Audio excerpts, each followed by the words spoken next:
Ready start. सभापति महोदय, मुझे संसार भर से आए हुए प्रतिष्ठित न्यायशास्त्रियों के इस सम्मेलन में शामिल होकर बड़ी प्रसन्नता हो रही है। मुझे बताया गया कि यह पहला अवसर है जबकि international bar association law Asia और भारतीय बार एसोसिएशन द्वारा संयुक्त रूप से इस प्रकार का क्षेत्रीय सम्मेलन आयोजित किया जा रहा है, जिसमें उन आम कानूनी समस्याओं पर विचार विमर्श किया जाएगा जो हमारे सामने मौजूद हैं। साथ ही उन समस्याओं पर भी विचार किया जाएगा जो तेजी से बदल रही इस दुनिया के सामने आ सकती हैं, जिससे कि विभिन्न भारी परिवर्तनों के लिए पहले से ही तैयार की जा सके और अगले 15 वर्षों में इस सदी के अंत तक न्याय की उचित और आदर्श व्यवस्था की जा सके। मुझे खुशी है कि इस सम्मेलन में ऐसे लोगों को जिन्हें सुविधाएं हासिल नहीं हैं, खास तौर से स्त्रियों को कानूनी सहायता दिए जाने के बहुत ही महत्वपूर्ण विषय पर भी चर्चा होगी।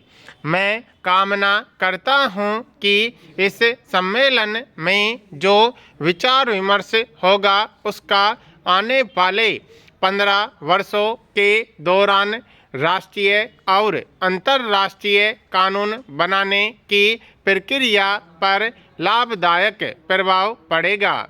प्राचीन काल से ही भारत में कानून को निहायत सम्मान की दृष्टि से देखा जाता रहा है। वास्तव में धर्म या मजहब हमारे लिए ऐसे धार्मिक, आध्यात्मिक, नैतिक और आर्थिक आचार नियमों का एक ताना बाना रहा है जो अपने अपने क्षेत्रों में पूरी तरह से परिभाषित कानूनों द्वारा निर्धारित है। इन कानूनों का पालन पूरी मानसिक, शारीरिक और आध्यात्मिक ईमानदारी के साथ करना होता है।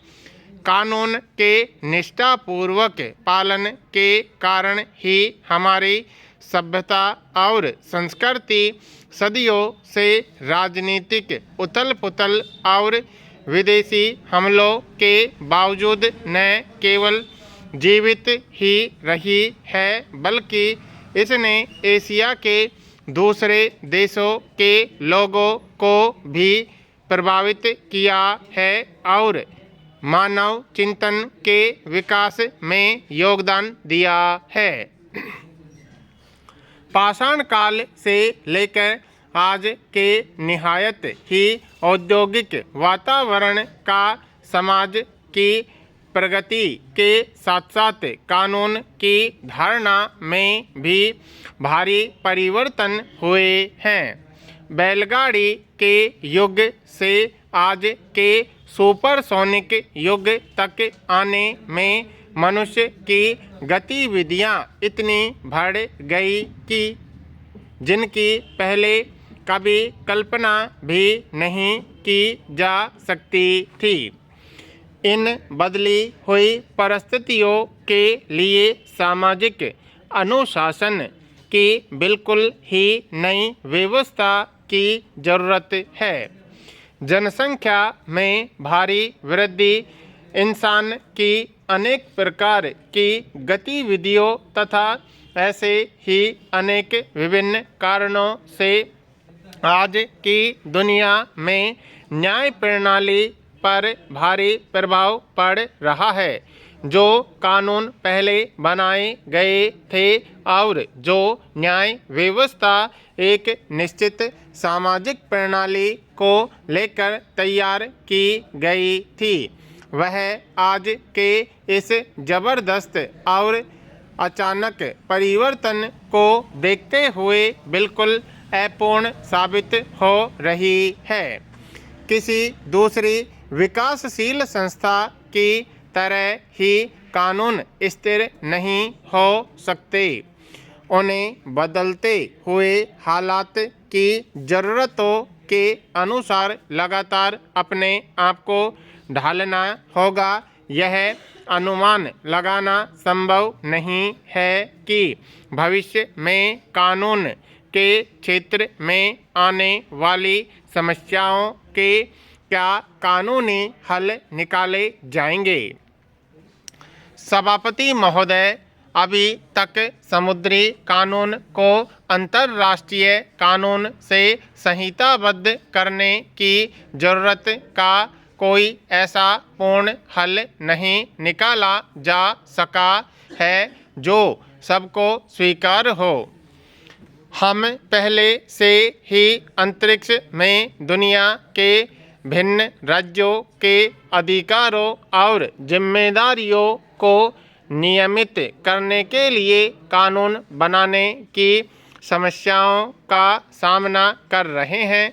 मुझे खुशी है कि न्यायशास्त्रियों की 2 अंतर्राष्ट्रीय और एक राष्ट्रीय संस्था अगले 15 वर्षों में इंसान की ज़रूरतों का अंदाज़ा लगाने और सन 2001 में न्याय की व्यवस्था के मार्ग में आने वाली चुनौतियों का सामना करने के लिए आपस में मिलकर विचार विमर्श कर रही हैं।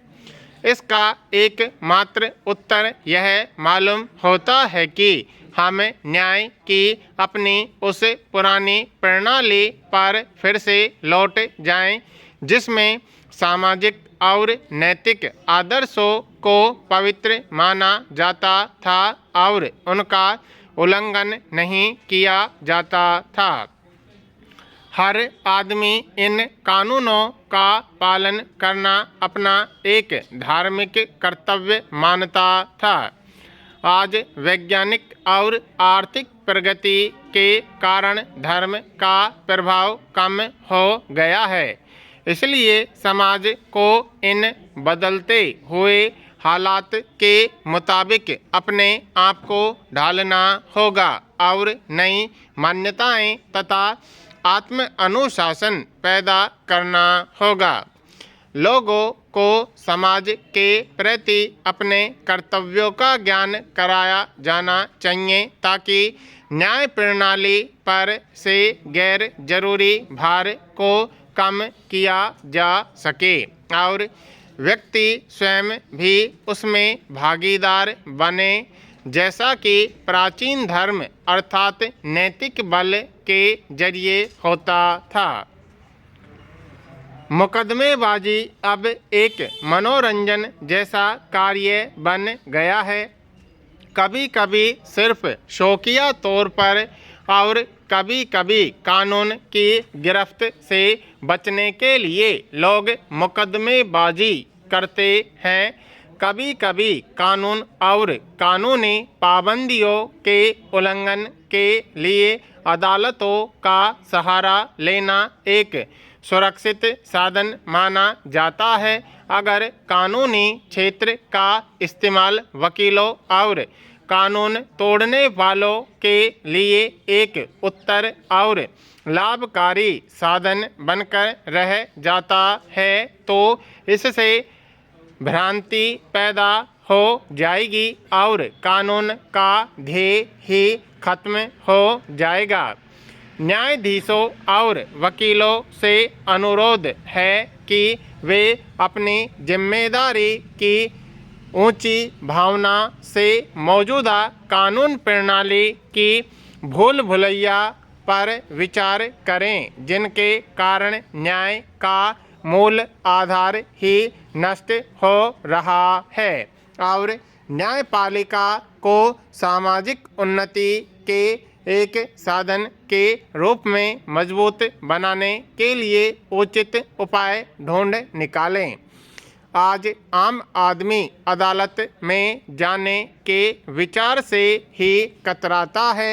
उसे यकीन है कि अदालत का मतलब है कि बहुत महंगी और लंबी लड़ाई जो शायद उसके जीवन में खत्म हो या न हो।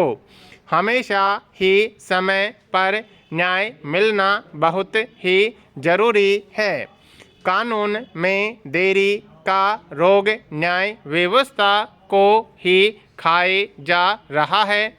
मैं इस सम्मेलन में आए संसार के प्रतिष्ठित न्यायशास्त्रियों से अनुरोध करता हूँ कि वे कानूनी देरी से निपटने, कानूनों को सरल बनाने और आम आदमी को न्याय उपलब्ध कराने के लिए कारगर उपाय खोजें, क्योंकि कानून आदमी की सेवा के लिए होते हैं।